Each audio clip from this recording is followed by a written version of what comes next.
is Vaidhi Wankhade. I am from class 10th B of Aquarius School of Brilliance, Moshi.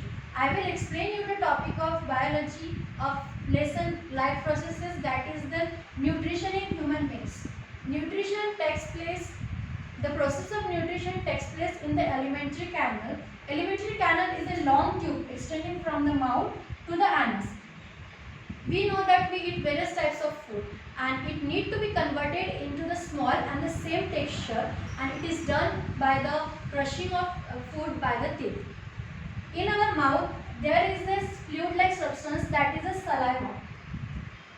We know that the food we ingest is of complex material, and the food that that need to be passed from the alimentary canal, so it need to be broken down into the smaller molecules, and it is done by the biological catalysts that are enzymes.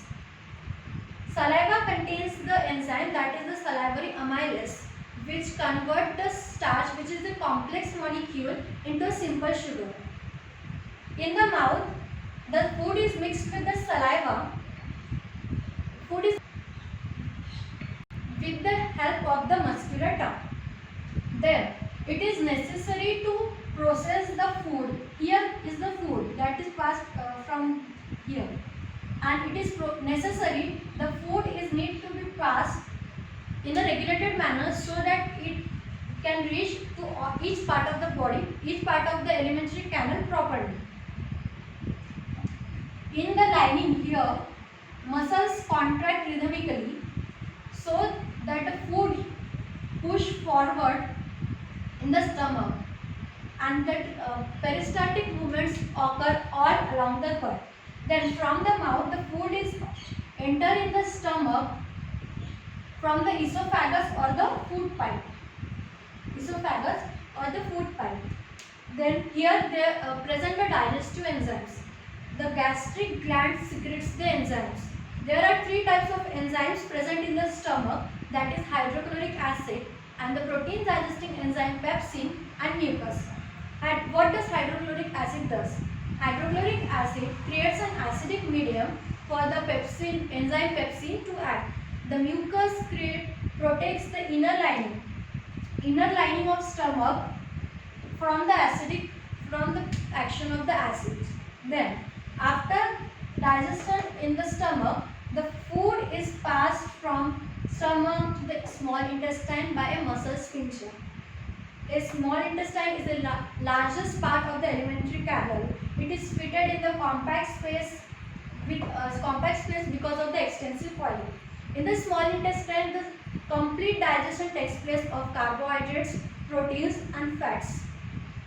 It secretes the juices from the liver and the pancreas for this purpose. For digestion, it secretes the juices.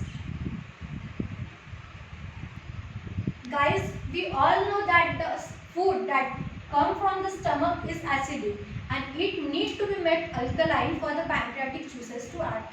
And the bile, the secretes from the liver, it accomplish in the acting of fats. In the small intestine, fats are present in the large globules. So the bile salts from the gallbladder, from the bile duct it enters the small intestine, and it converts the large globules of fat into the smaller globules. Then after that,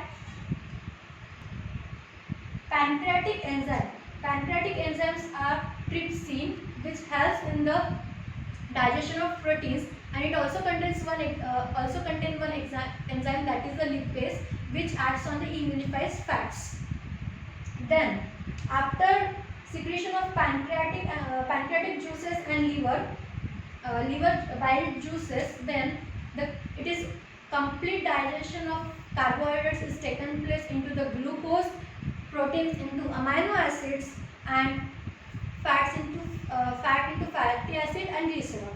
Then in here in the small intestine, finger-like projection are present.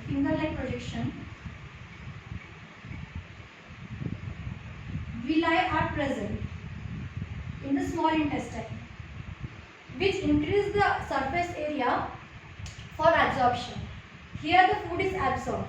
Then that absorbed food is passed to each and every part of the cell, which then supply to each and every part of the cell. Then it is used for utilizing the energy, building up of new tissues, and recover the old tissues. Then the unabsorbed food is passed in the large intestine.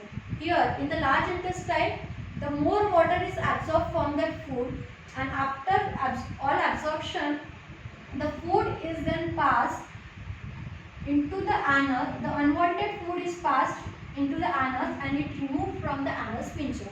And this is all about the nutrition in human beings.